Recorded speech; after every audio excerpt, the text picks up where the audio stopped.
પોરબંદર શહેરના વિકાસ કાર્યોને લઈને મહાનગરપાલિકા ફરી એકવાર રાજકીય ચર્ચાના કેન્દ્રમાં આવી છે। હાલ વિકાસ કાર્યોના ખાતમુહૂર્ત કાર્યક્રમમાં ભાજપના પૂર્વ સુધરાઈ સભ્યને આમંત્રિત કરી તેમના હાથે ખાતમુહૂર્ત કરાવવામાં આવતા રાજકીય વિવાદ ઊભો થયો છે। શહેરમાં ચાલી રહેલા વિવિધ વિકાસ કાર્યોના પ્રારંભ સમયે સત્તાવાર રીતે વહીવટદાર તંત્ર દ્વારા આયોજન થતું હોવા છતાં કાર્યક્રમોમાં ભાજપના પૂર્વ ચૂંટાયેલા પ્રતિનિધિઓને પ્રાથમિકતા આપવામાં આવી રહી છે અને નવાઈની વાત એ છે કે તાજેતરમાં મુખ્યમંત્રી જે કરોડોના વિકાસ કાર્યોનું ખાતમુહૂર્ત કરીને ગયા હતા તે જ વિકાસ કાર્યોના ફરી ખાતમુહૂર્ત થઈ રહ્યા છે, જેને લઈને પ્રજામાં પણ આશ્ચર્ય જોવા મળે છે। બીજી તરફ આ મુદ્દે કોંગ્રેસ દ્વારા ગંભીર આક્ષેપો કરવામાં આવ્યા છે। કોંગ્રેસના આગેવાનોનું કહેવું એ છે કે મહાનગરપાલિકામાં હાલ કોઈ રાજકીય બોડી નથી, છતાં ભાજપનો આડકતરો કબજો યથાવત જોવા મળે છે। કોંગ્રેસના પ્રતિનિધિઓએ જણાવ્યું કે જ્યારે વહીવટદાર શાસન હોય ત્યારે તમામ કાર્યક્રમો તટસ્થ અને પ્રશાસનિક ધોરણે થવા જોઈએ, પરંતુ હાલ જે રીતે ભાજપના પૂર્વ સભ્યોને આગળ રાખીને ખાતમુહૂર્ત કરવામાં આવી રહ્યા છે તે પ્રશાસનિક પારદર્શિકતાને પ્રશ્ન હેઠળ મૂકે છે।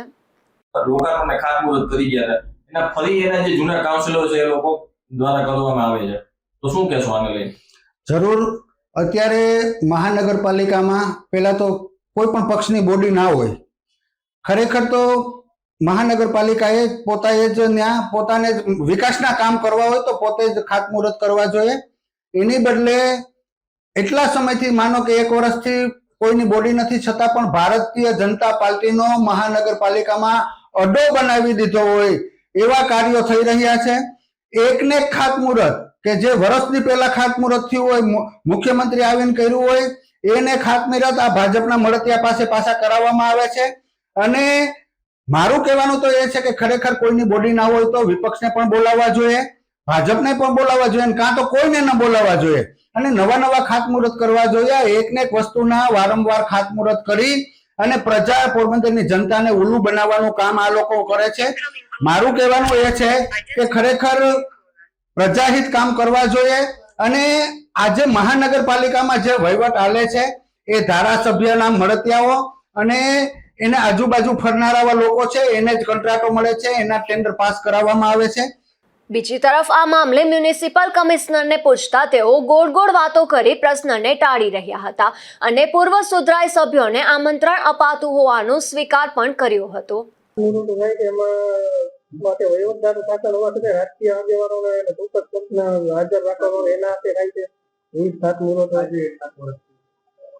જે ખાતમુહૂર્ત કરવામાં આવે એમાં નાગરિકોને પણ આપણે સાંકળવા જરૂરી છે ને એના એ કારણને લઈ નાગરિકો અને પદાધિકારીઓ સાંકળી અને આપણે કામગીરી કરવામાં આવે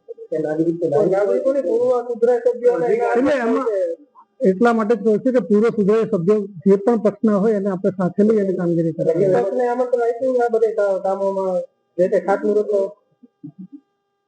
અમારી પદ્ધતિ છે કે જે પૂર્વ કાઉન્સિલર હોય એને જાણ કરવી અને એમને પૂર્વ કાઉન્સિલરને બોલાવવામાં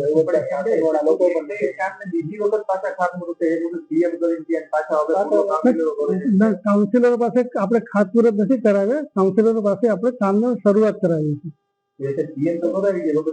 સીએમ સાહેબ દ્વારા આપણે ખાતમુહૂર્ત કરાવી છે અને સ્થળ પર કામગીરી આપણે શરૂઆત કરાવેલી છે અને એમાં એમને હાજર રાખવામાં આવેલા છે।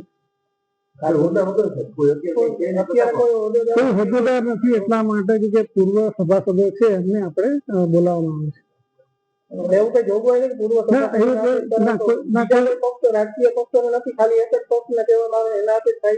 એટલે અમે પક્ષ નહીં જોતા જે પૂર્વ સભાસદો છે એમને જ બોલાવવામાં આવે છે। વહીવટદાર સાહેબ એમના બીજા કામગીરીમાં વ્યસ્ત હોય એટલે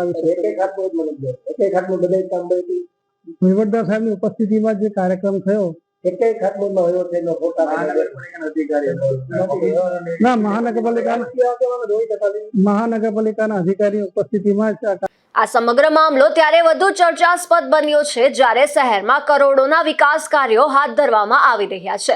આવા સમયમાં રાજકીય વિવાદો ઊભા થવાથી વિકાસ પ્રક્રિયામાં પણ અસર થવાની શક્યતા છે, ત્યારે નાગરિકોમાં પણ આ મુદ્દે તંત્રની ભૂમિકા અંગે સવાલ ઉઠી રહ્યા છે। નિપુલ પોપટ સાથે અશોક થાનકી, ગુજરાત ન્યૂઝ, પોરબંદર।